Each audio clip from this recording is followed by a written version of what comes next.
On May 29, 2023, Cross River State stood at a crossroads, battered by insecurity, stunted by poor infrastructure, and riddled with disillusionment. The once serene city of Calabar, known for its hospitality and aesthetics, had become a shadow of its former self. But on that day, hope was reborn. Senator Prince Bassey Elerutu took the oath of office, not just as governor, but as a steward of renewal. He declared, "This will be a people-first administration, a government anchored on compassion, security, prosperity, and good governance." Of our corporate aspirations, in line with our collective dreams in divine destiny. 2 years on, that promise is not just a slogan, it is a reality, visible in every community, every household, Thank you, Jesus. Thank you. and every sector. In the years preceding 2023, Cross River was gripped by fear. Kidnappings surged from clergy to lecturers to traders. No one was safe. Governor Otu acted swiftly. He retired the fearsome Operation Akbaku and birthed Operation Okwok, a community-friendly security framework rooted in synergy with federal forces and local intelligence. The basic responsibility of every government is protection of lives and properties, as enshrined in the 1999 Constitution as amended. And indeed, the governor have taken full responsibility of protecting lives and properties in Cross River State. Little wonder why he launched the Operation Okwok in Cross River State with a combination of all the security agencies and forces. The results? A sharp drop in kidnapping, the return of nightlife, and renewed investor confidence. Under Governor Otu, the infrastructure story is being rewritten. Over 300 kilometers of roads have been constructed or rehabilitated. From the historic Adiabo-Ikoneto Road, abandoned since 1993, to the township roads in Obudu, Ikom, Ogoja, and Calabar South. And then His Excellency took again another relevant project, the construction of Adiabo-Iseku Road. That is the road linking from Tinapa to Okrekan axis. And of course, this is the project that was initiated during the government, Babacha then taken over by Babangida. And that project took place, I think, about 33 years ago. A project that was initiated 33 years ago, long neglected, forgotten. Nobody thought that such was going to come to be again. There was never a time any successive government had deemed it fit, or federal government or state, thinking that such projects should have been done. And of course, it would interest us to know that that road falls under Trong A Road, which is a federal alignment. But the governor didn't feel that that road should be allowed for federal government, on the premise that if you want to keep pushing, there are several roads that we have met requests for federal government to do intervention and touch, which was not done. But the governor felt that this is what affects the good people of Cross River. The governor needed to create an alternative route where people can actually navigate, to Calabar. That will give the motorists the ability, to be flexible in taking decisions to which area to navigate and exit or enter Calabar. So with this movement, we've been able to construct. The road is ongoing. The constructors are doing the piling of the bridge now. And on completion, in fact, we have not even completed the road already. People are already singing the testimony. The governor's office, State Library, and the office of the First Lady are no longer monuments of neglect. They shine again with dignity and purpose. Street lighting, modern bus stops, smart traffic systems. Calabar is returning to its place of elegance. I'll start by saying a very big thank you to His Excellency Senator Prince Bassey Otu, the Governor of Cross River State, for the opportunity given to me and my team to serve. The two cardinal pillars of His Excellency's vision in the state is energy sufficiency for all, and of course food security.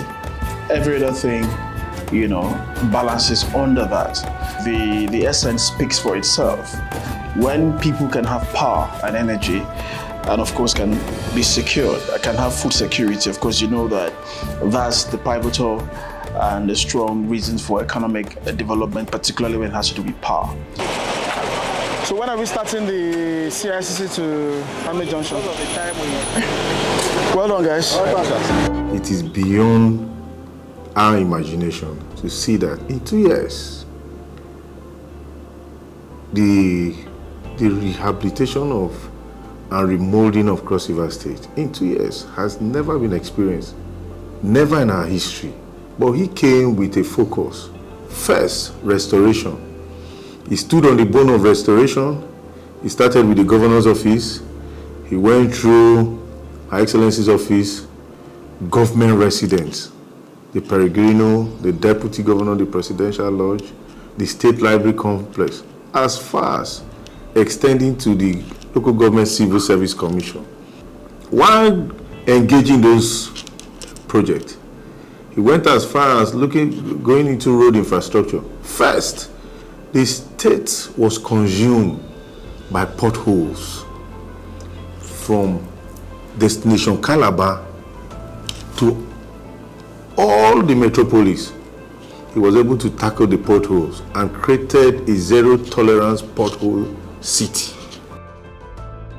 A 70-unit housing project in Adiabo now defines a new model of affordable housing for the people, with more on the way. In education, we can look at our library today, within 2 years, having been abandoned. We can also look at a cultural center. Is it Marina Resort where we have investors taking it to higher levels? Is it about educational intervention? Is it about the ranch today where we are sure that in the coming months, indeed, we can have a better tourism destination for more tourism participation? Is it about sports where we now have numerous sporting activities occasioned by your love for sports? Is it about women inclusion and gender participation in leadership? Is it about human capital development? Is it about national visibility where Cross River State today can boast of national attention? The soil of Cross River is fertile, and Governor Otu is tilling it for prosperity. Scientific soil mapping now guides crop selection. Mechanized farming has replaced crude tools. Farmers receive seedlings, fertilizers, and irrigation support. Cocoa, oil palm, and coffee are being revived as export drivers. Land reclassification protects communities while promoting commercial agriculture. A situation where we have a food security challenge in the country, and so there was a need to encourage specialization, and in Cross River State we had to take the bull by the horn. You see how expensive food is. We have a food inflation challenge, and so we needed to be very intentional about our efforts. And so in the Ministry of Agri, we came up with a 9-point agenda, which is fast-tracking policy development for the sake of productivity. And when we mean productivity, we're not just talking about farming, crop. It is the development of the entire value chain. In partnership with Nasarawa State, 200 Cross River youths were trained and returned, not just with skills, but with vision. Governor Otu has ushered in a new era of fiscal discipline. The iconic Tinapa Business Resort, once lost to mismanagement, has been reclaimed. An aggressive asset recovery program has returned millions in properties to Cross River State coffers. Internally generated revenue (IGR) is rising through digitalized tax systems and smarter compliance. Today, every naira counts, and the business environment is alive again. For decades, the Bakassi Deep Seaport was just a dream, a vision of transformation long talked about but never realized. Today, under the leadership of Governor Bassi Otu, that dream is slowly becoming a reality. With deliberate planning, strategic engagement, and unyielding political will, His Excellency is putting everything in place to ensure the people of Cross River, especially those in Bakassi, are lifted from the trenches of abject penury. By way of intervention, when you talk about the Bakassi Deep Sea Port, where we are going to ensure that all our channels are being open. We are going to have investments both on land, sea, and air. Not forgetting the Obudu Cargo Airport. We now have our own aircraft. We can fly on our own as Cross-Riverians. People wonder how you achieve all this. It is important to mention instructively that our internally generated revenue is on the increase because you've been able to block leakages and ensure that there is accountability when it comes to revenue generation. We are proud of these interventions and we say kudos, Your Excellency. 2024 marked a historic turning point. A $3.5 billion investment commitment from Afrexim Bank breathed life into the project. Thousands of jobs, trans-African trade opportunities, and the reborn Calabar positioned as Nigeria's next maritime hub are now within reach. The tides are changing and the world is watching Cross River rise. Even the blind can see. Even the deaf can hear. The dumb can speak of the wonders that His Excellency is doing. I have very implicit confidence in His Excellency, not only because I'm the chairman of council. I speak first as a citizen of Cross River State. I have so much confidence in his leadership. I have so much confidence in the ideals that he holds here. I have so much confidence in his people-centered initiatives. I have so much confidence in the infrastructural development that is littered across the length and breadth of Cross River State. I have implicit confidence in what he's doing to ensure that the Obudu Cargo and International Airport comes to fruition. I have confidence in all the jobs, the roads that he's tarring and ensuring that whatever his predecessor had left behind, he ensures that they see the light of the day.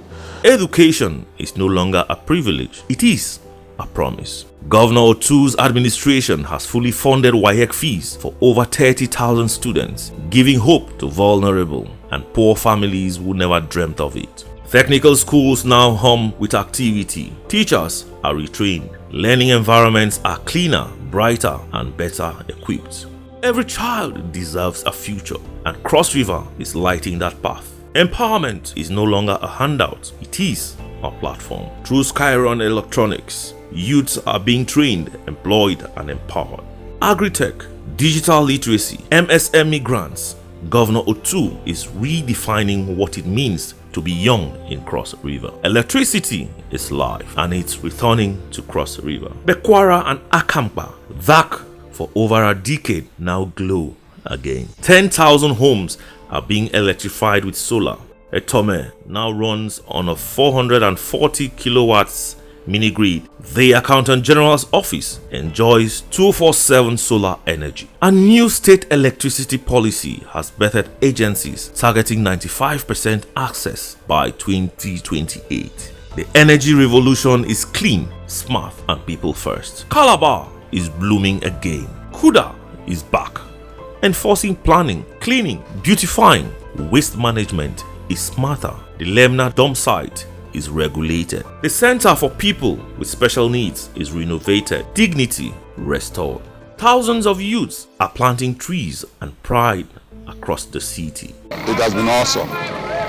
We came and met a completely dilapidated town, so dirty, to a point that Calabar used to be reported on Al Jazeera how dirty it is. We came and made a completely dirty city, and now you can see, you can say that we are 95% better than what it used to be. We met a remand home that was completely dilapidated, and it has been fixed now by the help and the directives of the governor, Senator Pimpas. The season of sweetness has come with so many things. And the city has been brought back, is clean, green, and serene. Health is wealth, and it is restored. Primary health centers are expanding. General hospitals are being rehabilitated. Maternal and child care are being prioritized again. The goal, healthcare that is accessible, affordable, and humane. In Akpabio today, all the health centers are being under renovations. Akpabio, Bakassi, from the south, Akpabio, Bakassi, and Udupani, all renovation works ongoing. The medical center in Ikom is also awarded, and the rehabilitation work is also ongoing. Then in Ogoja, the award has been in phases. So basically, it's been Cross River South, Cross River Central. There's no saying that he came and met a very difficult financial situation in the state. But as a man who is very determined to do the unthinkable, he did not set out to complain about anything. He went on ensuring that he gets every avenue to see that he gets the state out of the woods. And so far, he has been able to take us to a level that we can say for a fact that he has done well for us. His people policies are very obviously everywhere for us to see. And the peace and the security that has pervaded the whole landscape of Cross River State is something that is not there for one person to attest to. And so, in terms of confidence, I have very inelastic confidence in his leadership. It cuts across human capital development, which stomach infrastructure is very key as well. It is a housed, kind of a component that is housed under that agency. So the governor is also doing a lot in affecting the lives of the people from Bakassi to Banliku. Are you talking about the urban city of Ugebiako Nation? If you go there is a lot of rural development going on, road construction in the central and in the north. So the governor has touched a lot of lives in that direction, giving this access. These are basic needs of the people. Requirements of leadership is to ensure that the people have access to these basic needs. And the governor is not relenting in achieving all of those things. Governor Otu is not just looking at the present, he is honoring the past. For the first time in over 13 years, gratuities are being paid to senior citizens who gave their all in service to the state. Pensions are now paid consistently and promptly. And in a landmark move, the After Service Support Scheme was launched, a program that trains retirees and provides startup capital for them to venture into businesses of their choice. The lowest beneficiaries received no less than 2.5 million naira each, not as charity but as dignity restored. The world is rediscovering Cross River. From the Carnival Calabar to heritage festivals, tourism is allowed. Governor Otu is reviving infrastructure around Obudu Ranch, Marina Resort, and historic sites. It's not just building roads, it's paving a path to global relevance. 2 years ago, hope flickered. Today, it burns bright. These roads, we were expecting these roads, since 70s. But then the roads have not come. The first company that came here, they could not complete the work, they left. The second company came, and the same thing. The only governor that could have done this one during the military of the regime, it was Atta, Kiyutu Atta. But during the liaison of, they did not speed up the road. The contracts have been terminated. I thank the governor very much that he have done it. That's the only governor. If you say he will go 20 times, you will vote for him. Because he have done the right thing for this whole Cross River. And when them go good many young men, community, because Obio Megeri, Obio Meri, Mumashi, Fagati, Member, my situation, you go somewhere, so I get a very crooked road. David Modinam, go to say junction. Usoma Yeti, and I said, young one, yeah, From security to schools, ports to power, streets to farms, Governor Bassey Otu is not just governing, he is rebuilding, restoring, and redefining leadership. And the message is clear. When the people come first, progress is inevitable. This is Cross River's new dawn. This is People First, 2 years of purposeful leadership.